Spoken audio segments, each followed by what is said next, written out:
Hello friends, आज हम discuss करेंगे ये product life cycle theory by Vernon. Vernon ने इस थ्योरी को 1966 में दिया था। ठीक है, ये थ्योरी एक्सप्लेन करती है कि how intra industry trade take place. तो let me explain you what is intra industry trade first. देख, inter industry trade and intra industry trade.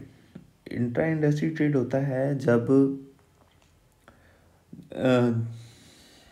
Same industry के अंदर ही ट्रेड हो रहा हो। Just like example, mobile mobile की company है, let's say China है।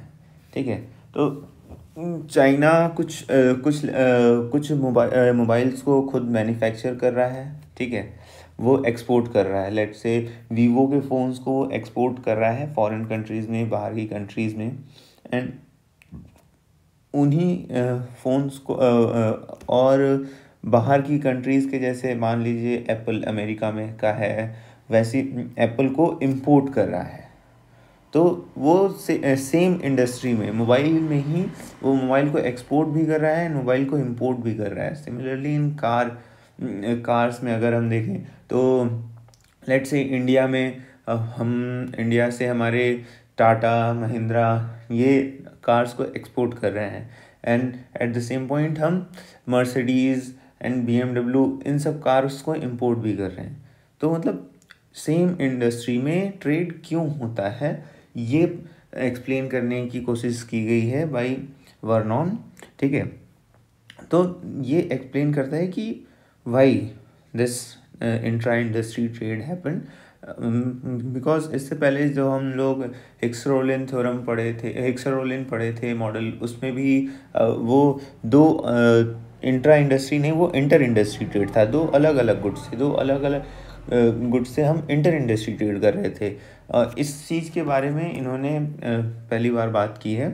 ठीक है, तो इस मॉडल के अकॉर्डिंग क्या होता है, जब एक नया प्रोडक्ट इंट्रोड्यूस होता है तो वो यूजुअली हाई स्किल्ड लेबर चाहिए होता है उसको।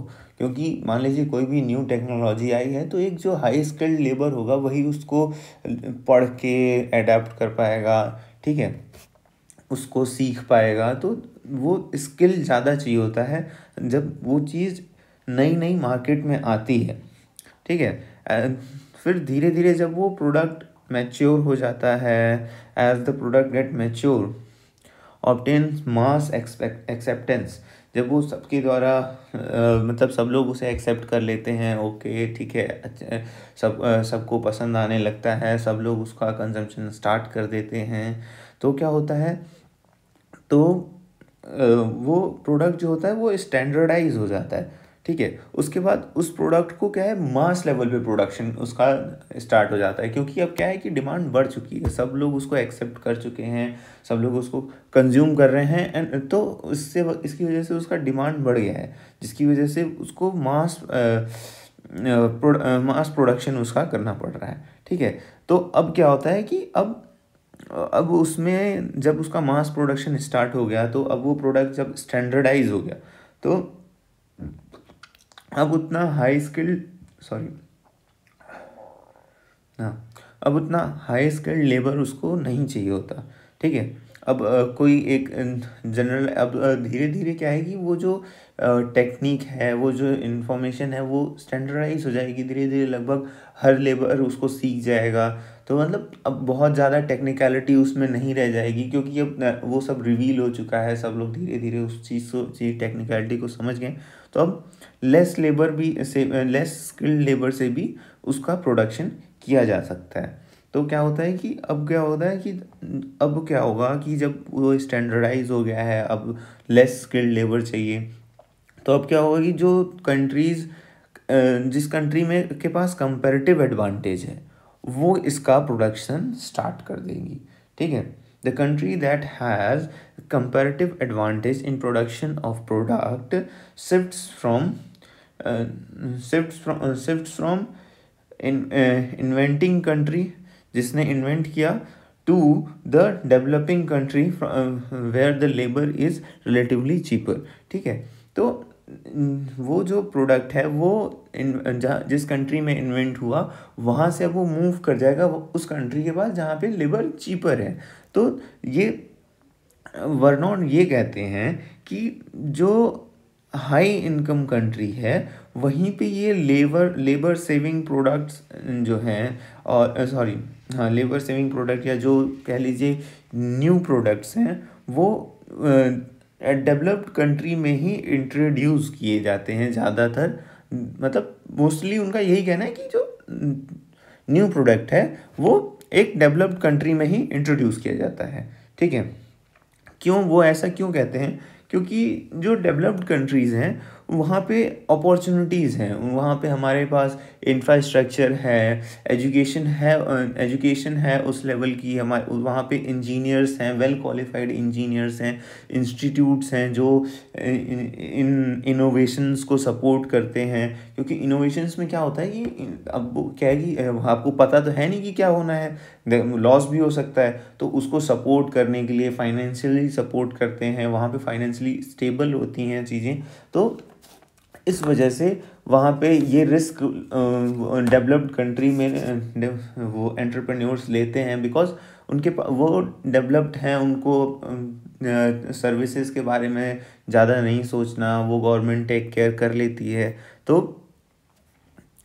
इसीलिए वहाँ पे ये फैसिलिटेट होता है। एंड देन अभी मान लीजिए कोई भी नया प्रोडक्ट है तो मार्केट में तभी कोई खरीदेगा, आप कोई नए प्रोडक्ट को तभी खरीदोगे जब आपके पास एक्स्ट्रा पैसा होगा।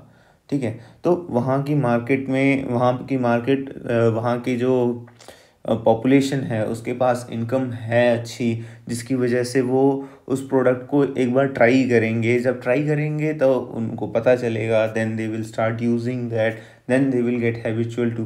बट अगर हम डेवलप्ड कंट्री में ऐसा कुछ करने की कोशिश करें तो पहले तो उस प्रोडक्ट को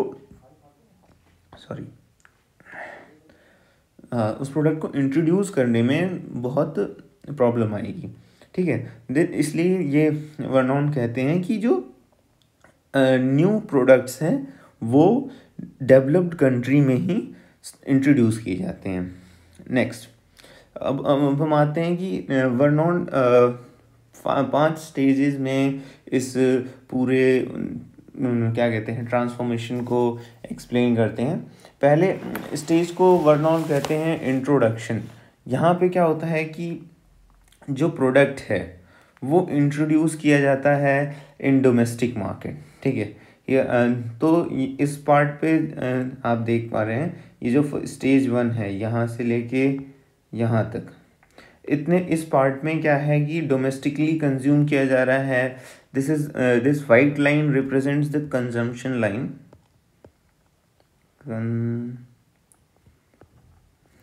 consumption line.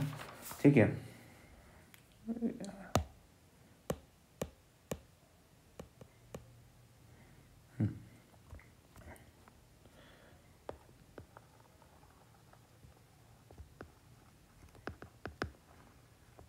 and this red line represents the production line.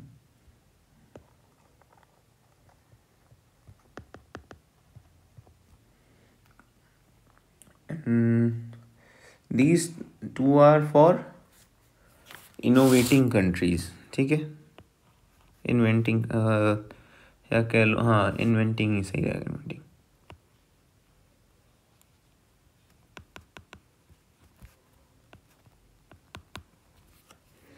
And this is for imitating countries. ठीक है, ये दोनों इमिटेटिंग कंट्रीज के लिए।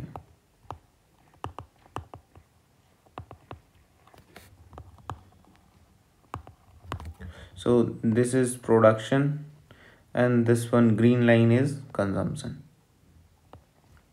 So यहाँ पे आप देखोगे स्टार्टिंग में फर्स्ट स्टेज में क्या हो रहा है। फर्स्ट स्टेज में जो प्रोडक्ट है वो डोमेस्टिक मार्केट में, किसके डोमेस्टिक मार्केट में, जो नेशन है उस नेशन ये जो इन्वेंटिंग कंट्री है वहाँ पे इस प्रोडक्ट को इंट्रोड्यूस किया गया एंड कंप्लीट कंज्यूम भी ये इसी कंट्री में हो रहा है, अभी एक्सपोर्ट स्टार्ट नहीं किया गया है। ठीक है, सेकेंड स्टेज में क्या होता है, जहाँ यहाँ पे आते आते जो प्रोडक्ट है वो मैच्योर हो जाता है।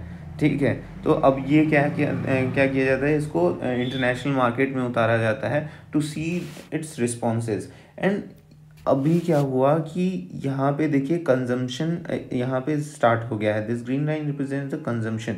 तो जो इमिटेटिंग कंट्रीज़ हैं, जो फॉरेन कंट्रीज़ हैं, वहाँ पे कंजम्पशन स्टार्ट हो गया, लेकिन प्रोडक्शन अभी भी जो इन्वेंटिंग कंट्री है, जो जहाँ पे इन्वेंशन हुआ था उसी कंट्री में अभी भी प्रोडक्शन है। सो ये पार्ट जो है यहाँ का, इसका ये पार्ट रिप्रेजेंट कर रहा है एक्सपोर्ट्स।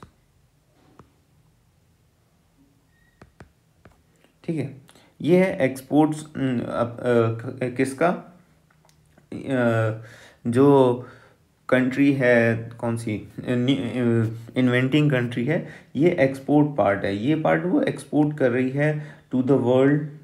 ठीक है, क्योंकि this white line is consumption, they are producing above the consumption, इतना ज़्यादा। ठीक है, तो this part is being exported.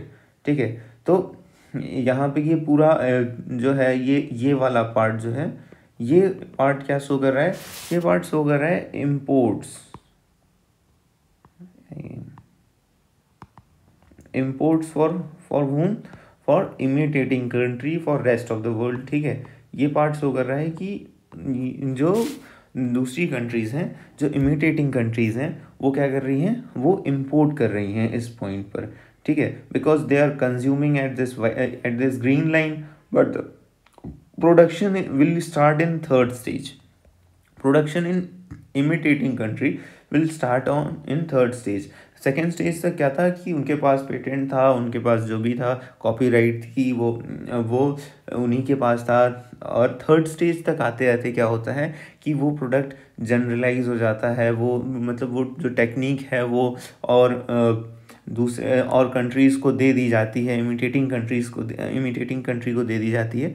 तो यहाँ पे क्या होता है कि imitating country starts its production. ठीक है, इस पार्ट पे। ठीक है, तो यहाँ पे प्रोडक्शन वो अपना स्टार्ट करते हैं।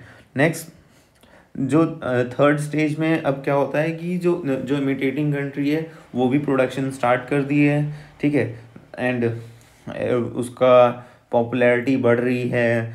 ठीक है, एंड फोर्थ स्टेज तक आते आते क्या होता है कि जो इमिटेटिंग कंट्री है, अब वो क्या करती है कि वो प्रोडक्शन इतना बढ़ा लेती है कि वो अपना डोमेस्टिक जो डिमांड है उसको फुलफ़िल कर रही है।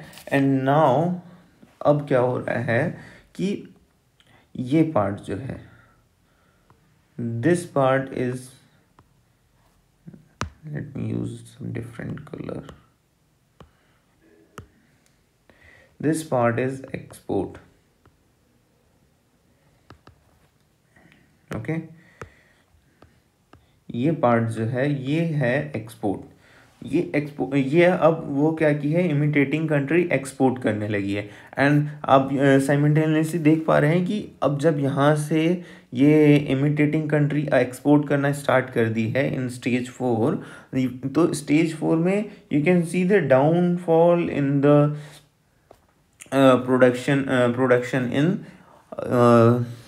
इन इन्वेंटिंग कंट्री, इनोवेटिंग कंट्री, जहाँ पे इन्वेंशन हुआ था। ठीक है, जहाँ पे प्रोडक्ट पहली बार इन्वेंट हुआ था, वहाँ से अब क्या हो रहा है, प्रोडक्शन डाउन होने लग रहा है, क्योंकि अब क्या है कि वहाँ पे प्रोडक्शन की कॉस्ट महंगी आ रही है, क्योंकि वहाँ पे लेबर्स महंगे हैं। ठीक है, तो बट और क्या है, इस इमिटेटिंग कंट्री में ये क्या है, वो डेवलपिंग कंट्री है, तो यहाँ पे क्या है, लेबर चीप है। ठीक है, तो प्रोडक्शन प्रोडक्शन चीप हो गया है, क्योंकि लेबर चीप है और लेबर इजीली अवेलेबल है। अब क्या है कि लेस स्किल्ड लेबर भी चाहिए, क्योंकि अब प्रोडक्ट जनरलाइज हो चुका है, स्टैंडर्डाइज हो चुका है। ठीक है, तो अब हमको उतना हाई स्किल्ड लेबर भी नहीं चाहिए। सो अब फोर्थ पार्ट में क्या हुआ कि अब प्रोडक्शन प्रोडक्शन इनोवेटिंग कंट्री का फॉल करने लगा एंड इमिटेटिंग कंट्री प्रोडक्शन करने लगी. सो एंड तो फिफ्थ अब आता है last fifth stage. Fifth stage में क्या होता है कि again this country which innovating country starts importing.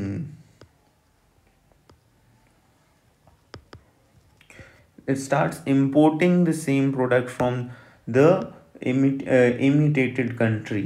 यहाँ पे अब क्या हो रहा है, इम्पोर्ट स्टार्ट हो गया है अगेन.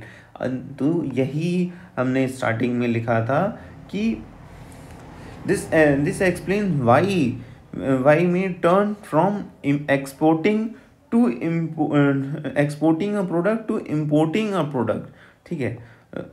तो जैसे जैसे टाइम देखिए, इस हमारे एक्स एक्सिस पे टाइम दिया हुआ है. ठीक है. तो जैसे जैसे टाइम बढ़ा, जैसे जैसे प्रोडक्ट और पुराना होता गया, वैसे वैसे क्या हुआ कि जो इनोवेटिंग कंट्री थी जहाँ पे न्यू प्रोडक्ट इंट्रोड्यूस हुआ था, वहाँ से अब पहले वो यहाँ पे एक्सपोर्ट कर रहे थे. ठीक है. सो दिस एक्सपोर्ट से आगे बढ़ के अब क्या हुआ, अब वही चीज़ वो इम्पोर्ट करने लगे हैं, सेम प्रोडक्ट को वो इम्पोर्ट करने लगे हैं. ठीक है. सो और यहाँ पे देखिए, अब यहाँ पे प्रोडक्शन वो इमिटेटिंग कंट्री प्रोडक्शन स्टार्ट कर दी है उसका. सो अब यहाँ पे क्या होगा, अब this production will gradually fall down and now again the new product will be introduced and this cycle will again start from here. Okay, so this was the product cycle theory. Thank you.